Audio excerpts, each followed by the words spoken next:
Hello दोस्तों, एक बार फिर स्वागत है आपका टॉयज ब्लॉग के सेकंड पार्ट में और लविश चौधरी ब्लॉग्स में।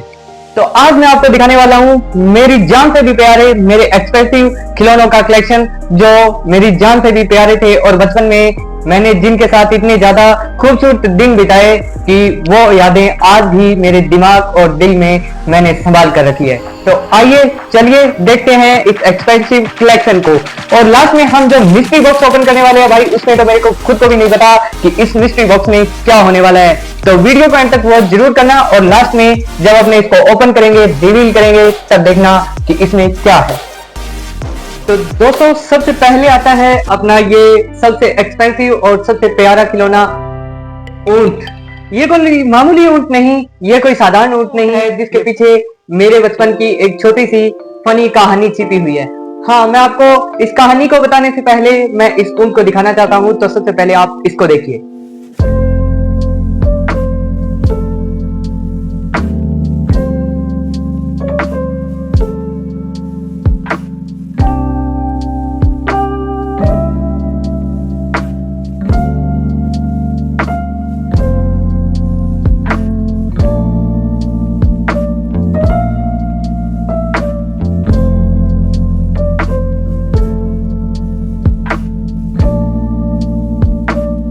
और जो अगला टॉय मैं आपको दिखाने वाला हूँ भाई, वो इस टॉय से भी ज्यादा खास होने वाला है और उस टॉय के साथ भी जुड़ी है मेरी एक और स्टोरी, जिसे आप सुनकर बहुत ज्यादा हंसोगे। वो स्टोरी फनी भी है और बहुत ज्यादा अच्छी भी, और बचपन की एक छोटी सी याद भी। तो चलिए देखते हैं। और अब आपके सामने आ चुका है वो खिलौना जो मेरे सबसे ज्यादा दिल के करीब था, और इसके साथ एक ऐसी कहानी जुड़ी हुई है जिसे देखकर आपको मन ही मन बहुत ज्यादा हंसी आने वाली है। लेकिन वो बचपन के किस्से थे जो आज भी हमारी यादों में जिंदा है। तो चलिए इसको रिवील करते हैं।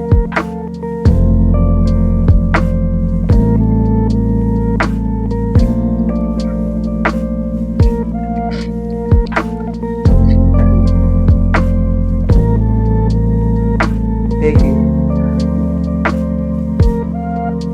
और ये देखिए, इसके पीछे ये थी रॉकेट, और इसको ऊपर से ऐसे खोला भी जाता था। अब जैसा कि मैंने आपको बताया, इसके पीछे एक कहानी है।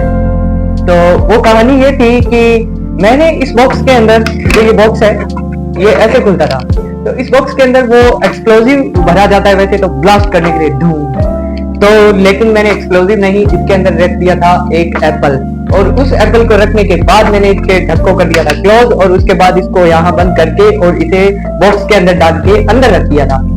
और हम कहीं जाने वाले थे, फैमिली कहीं जा रही थी, तो इसे हम संदूक के अंदर रख के चले गए। वो क्या है, बचपन में ऐसा होता है कि कोई हमारी चीज ना ले जाए तो हम बाहर चीज को नहीं रखते, हमारा मन नहीं मानता, या तो हम उसको साथ लेकर जाते हैं या फिर उसको छुपा कर जाते हैं ताकि कोई हमारी चीज को ले ना जाए।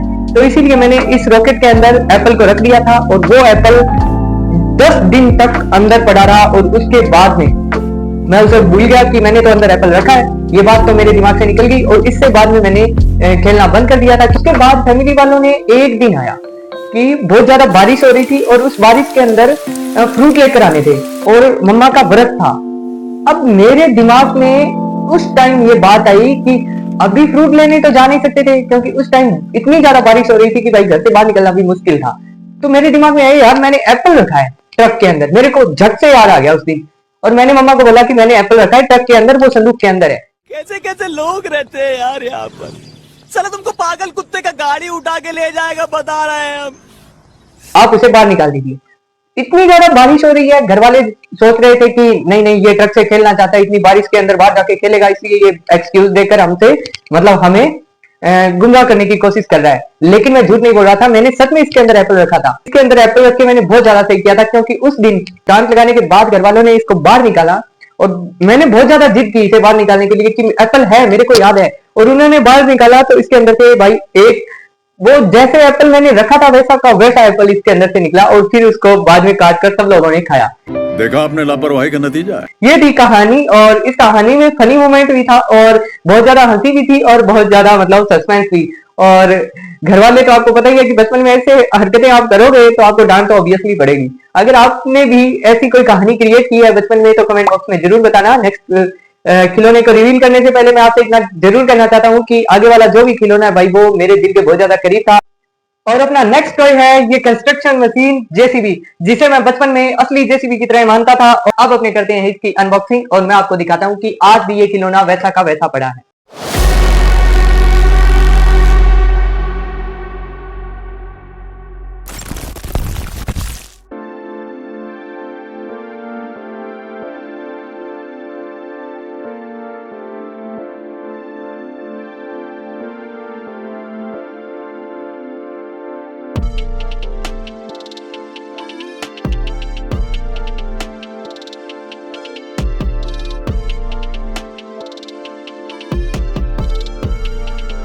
तो दोस्तों ये मेरी लाइफ का, मेरे बचपन का सबसे ज़्यादा मोस्ट इम्पोर्टेंट खिलौना था जिससे मैंने बहुत ज़्यादा खेली है। इसके साथ जो स्टोरी जुड़ी हुई है वो ये है कि बच्चे बचपन में इस जेसीबी मशीन से मिट्टी से और एक्स्ट्रा कंकड़ पत्थर से खेलते थे, लेकिन मैं इस जेसीबी का उपयोग किसी कंस्ट्रक्शन प्रोजेक्ट के लिए नहीं बल्कि घर के घरेलू काम के लिए करता था। जैसे चीनी की बाटी भरकर उस चीनी को एक बाटी से दूसरी बाटी में उड़ेलना, ये मेरा काम था। फिर घर पे गालियां पड़ती थी क्योंकि चीनी बिखर जाती थी। ये सिर्फ आगे का इसका काम करता था, वो भी रिमोट कंट्रोल के अंडर, इसलिए वो चीनी गिर जाती थी। और फिर आपको पता ही है घर वालों का, फैमिली का रिएक्शन क्या होता था। साले का खोपड़ी तोड़ साले का। अगर आपके साथ भी ऐसा कभी हुआ है बचपन में और आपने भी ऐसे खिलौनों का यूज ऐसी जगह किया है जिससे आपको बहुत ज्यादा डांट पड़ी हो, तो आप कमेंट बॉक्स में लिखकर मुझे जरूर बताना। और देखते रहिए हमारे ब्लॉग को। नेक्स्ट खिलौना रिवील करने से पहले मैं आपसे पूछना चाहता हूँ कि ऐसा कौन सा खिलौना है जो बचपन में हर किसी के घर पर मिलता है। उस खिलौने को हम आपको जरूर दिखाएंगे और उसके बारे में जरूर बताएंगे। उससे पहले आप हमें बताइए कमेंट करके कि वो कौन सा खिलौना है जो हर किसी के पास बचपन में देखने को मिलता है। अनबॉक्सिंग करने से पहले आप मुझको कमेंट में जरूर बताएं कि इसमें क्या हो सकता है। ऐसा कौन सा खिलौना है इसके अंदर जो हर किसी के पास होता है। हाँ तो दोस्तों, जैसा आप जानते हो ये वही गाड़ी है जो हिल क्लाइंब के अंदर भी आती है और ऑफलाइन भी आती है। और ये गाड़ी, जैसा मैंने आपको बताया, हर किसी के पास होती है। ये ऐसी कार भाई हर घर में हर किसी के पास होती है। अगर दोस्तों आपके पास ये ऐसी गाड़ी है तो कमेंट बॉक्स में लिखकर जरूर मुझे बताना। और आज भी मैंने इसको संभाल के रखा है। बचपन की ये छोटी छोटी यादें, छोटी छोटी खुशियां हमेशा संभाल कर रखनी चाहिए। ये जो बचपन का उत्साह होता है ना, वो अपने को अपनी एक एज के बाद पता चलता है कि बचपन एक वो पार्ट था जिंदगी का जो हमने शायद मिस कर दिया, जो शायद वापस लौट कर नहीं आएगा। तो हमेशा खुश रहिए और हमेशा अपने दिमाग को एक साइड में थोड़ा सा बचपन की ओर रखिए, ताकि हम किसी भी स्थिति में, किसी भी परिस्थिति में अपने आप को खुश करने की कोशिश कर सकें और खुश रह सकें। क्योंकि श्री कृष्ण कहते हैं कि अंतिम सत्य ही मृत्यु है, लेकिन हर पल अपने कर्तव्य और कर्म के अकॉर्डिंग जीना हमें आना चाहिए। और इसी के लिए हमें खुश रहने की आवश्यकता होती है और अपने मन पर जीत हासिल करने की जरूरत होती है। तो इसीलिए मैं आपसे कहना चाहता हूँ कि भाई बचपन की इन छोटी छोटी यादों में मशगूल रहिए, ताकि आप खुश रह पाओगे और खुशियां बटोर पाओगे। अगर थोड़ी सी खुशियां मैंने आपके साथ साझा की है और अगर आपको ऐसा लगे कि आपको भी आपका बचपन याद आ गया, तो एक लाइक और सब्सक्राइब तो बनता है। नेक्स्ट खिलौने की ओर बढ़ने से पहले मैं आपको बताना चाहता हूँ कि ये वो खिलौना है जो सिर्फ उंगली से चलता है। जैसे ही उंगली इस पर रखी जाती है तो मानो बड़े बड़े लोग झूम उठते हैं। और बचपन में मैं इस खिलौने पर उंगलियां रखकर खुद को बहुत बड़ा स्टार मानता था, लेकिन ऐसा नहीं था। मैं बहुत बड़ा स्टार नहीं था, छोटा मोटा क्रिएटर हूँ और छोटा मोटा स्टार था बचपन में इस खिलौने का जो नेक्स्ट खिलौना आने वाला है। इससे पहले आप कमेंट बॉक्स में बताइए कि वो खिलौना क्या हो सकता है। हिंट मैंने आपको दे दी है, तो चलिए उस खिलौने की ओर बढ़ते हैं। सबसे ज्यादा एक्सपेंसिव, सबसे ज्यादा बेस्ट और सबसे ज्यादा दिल को छू लेने वाला ये खिलौना। ये खिलौना नहीं भाई, ये बचपन में मेरी जान हुआ करती थी। इसे मतलब उंगलियां रखकर, इस पर उंगलियां रखकर मैं खुद को बहुत बड़ा मैजिशियन समझता था, खुद को बहुत बड़ा पियानो स्टार समझता था, लेकिन ऐसा कुछ नहीं था। बस वो मेरी एक कल्पना थी और उसमें मैं खुश रहता था। तो आज भी ये चलती है, बहुत अच्छी चलती है। और इसके साथ देखिए दोस्तों, एक छोटा सा माइक भी था बचपन में गाना गाने के लिए। आज भी मैं आपको एक छोटा सा गाना सुनाऊंगा। अच्छा पहले मैं इसको ऑन करके दिखाता हूँ आपको, इसकी आवाज सुना।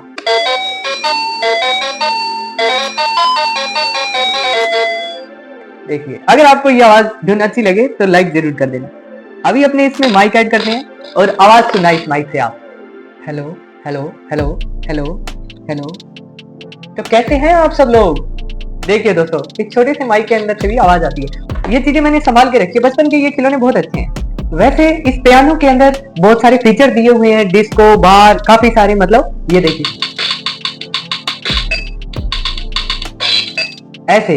लेकिन मैं आपको प्ले करके सुनाता हूँ एक ऐसा सॉन्ग जो बहुत ज्यादा अच्छा लगता है मेरे को, मतलब गाने में और सुनने में। तो चलिए थोड़ी बहुत प्ले करके देखते हैं मैं अच्छी, मतलब इसको प्ले कर पाता हूँ या नहीं। अगर आपको अच्छी लगे और सॉन्ग की लिरिक्स थोड़ी बहुत भी अच्छी लगे तो लाइक और सब्सक्राइब जरूर कर देना। ये बचपन की यादें हैं, थोड़ी और ताजा कर लेते हैं। तो सुनिए मेरा सॉन्ग।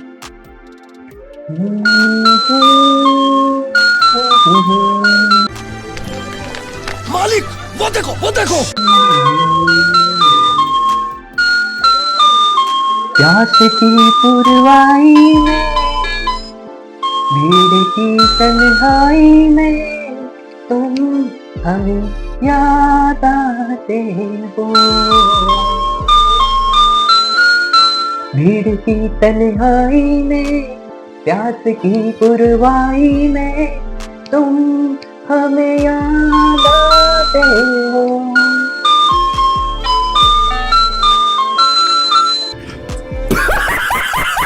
तो अगर आपको अच्छा लगा तो लाइक और सब्सक्राइब जरूर कर देना दोस्तों, मेरे को तो इतना ही आता है।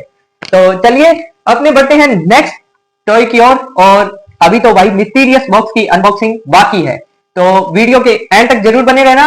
चलिए बढ़ते हैं नेक्स्ट टॉय की ओर। मैं एक आपको हिंट दे देता हूं कि ये देखने में बहुत बड़ा है और इसे 4 दोस्त मिलकर खेलते हैं।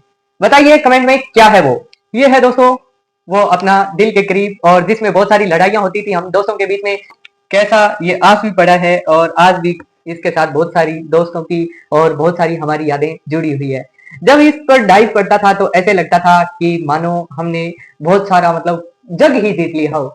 आज के टाइम में ऑनलाइन गेमिंग का जमाना है, इंटरनेट का जमाना है, तो लोग शायद नहीं खेलते, लेकिन मैं आपको बता दूं कि जब मैं 8th क्लास में था और दोस्तों उसके साथ मैंने इसको इतना प्ले किया कि हम जहां जगह मिलती थी वहीं बैठ जाते थे, वहीं खेलने के लिए बैठ जाते थे। और सुबह से कब शाम हो गई, छुट्टियों में तो पता ही नहीं चलता था कि हम दो ही चीजें खेलते थे। जब फैमिली वाले फ्री होते थे तो फैमिली के साथ तो हम कैरम खेलते थे। कैरम बोर्ड बहुत खेला, कैरम बोर्ड। और 9th तक बहुत कैरम बोर्ड खेला मैंने अपनी फैमिली के साथ में। जब भी ये फ्री होते मैं मम्मा को बुला लेता, अपनी मौसी जी आए होते थे उनको बुला लेता, सब लोग बैठ के कैरम खेलते रहते थे सारा दिन। गर्मी की छुट्टियां पता ही नहीं चलती थी भाई कब बीत गई, ऐसे लगता था एक बार छुट्टियां और मिल जाए। वो दिन ही अलग थे भाई। आजकल तो अगर छुट्टी मिलती है, हॉलीडे मिलता है, तो ऐसा लगता है यार नहीं छुट्टी क्यों मिली, हमें काम करना है, काम करना है बस। वो चीज होती है ना, वो बचपन में ही होती है। वो जो फ्री माइंड होता है, एक मतलब खुशी के जो पल होते हैं बहुत सारे ढेर सारे, वो बचपन में होते हैं। तो उसी बचपन को हम आज भी साथ लेकर चलते हैं, बस खुश रहने के लिए। मैं बार बार बोल रहा हूँ भाई, खुश रहिए। जिंदगी का एक ही नियम रखिए, खुश रहना सीखो और खुश करो लोगों को बस। और ज्यादा लोगों को खुश करने के पीछे मत दौड़िए, क्योंकि जितना ज्यादा आप उनके पीछे दौड़ोगे वो आपको उतना ही नुकसान पहुंचाएगा। तो अपने अंदर खुश रहिए, अपने फैमिली के अंदर खुश रहिए, तो सुपर बेस्ट है।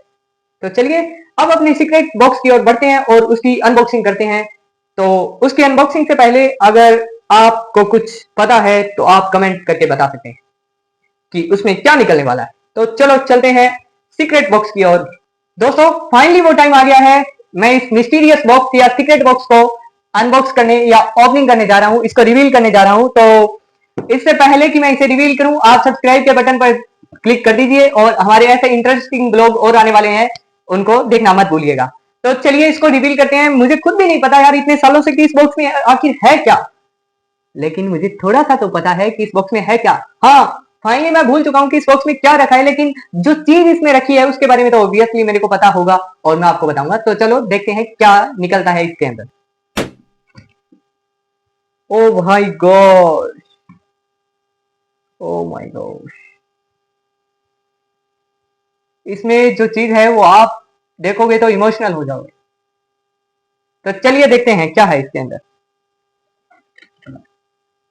देखिए दोस्तों, इसके अंदर है माननीय दिव्या भारती जी, जिन्होंने सनी देओल की एक फिल्म थी विश्व आत्मा, जो आप सब लोगों ने देखी होगी, अमरीश पुरी और सनी देओल की बहुत फेमस मूवी है।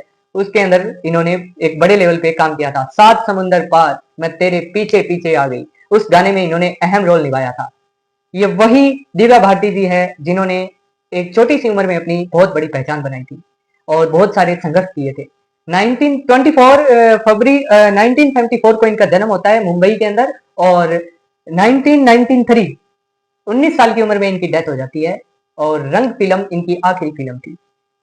तो दोस्तों, ऐसे जो महान हस्तियां होती है या फिर ऐसे कुछ एक्टर और एक्टर्स होते हैं जो हमारे फेमस चेहरे होते हैं जो हमारे दिल के अंदर हमेशा के लिए बस जाते हैं, वैसे ही दिव्या भारती जी का मैं बहुत बड़ा फैन हूँ और इसीलिए बचपन में मैंने उनकी ये फ्रेम वाली जो लाइटिंग वाली थी विश्व आत्मा मूवी देखने के बाद मैंने इसको खरीदा था और विश्व आत्मा मूवी मुझे बहुत ज्यादा फेवरेट लगी थी, मेरी फेवरेट मूवी मान लीजिए, बहुत अच्छी मूवी है वो। और इसलिए मैं इसको घर पे खरीद के लेकर आया था। चलिए, एक लाइक और एक सब्सक्राइब तो बनता है दोस्तों। तो इसी के साथ बढ़ते हैं अपने ब्लॉग में आगे की।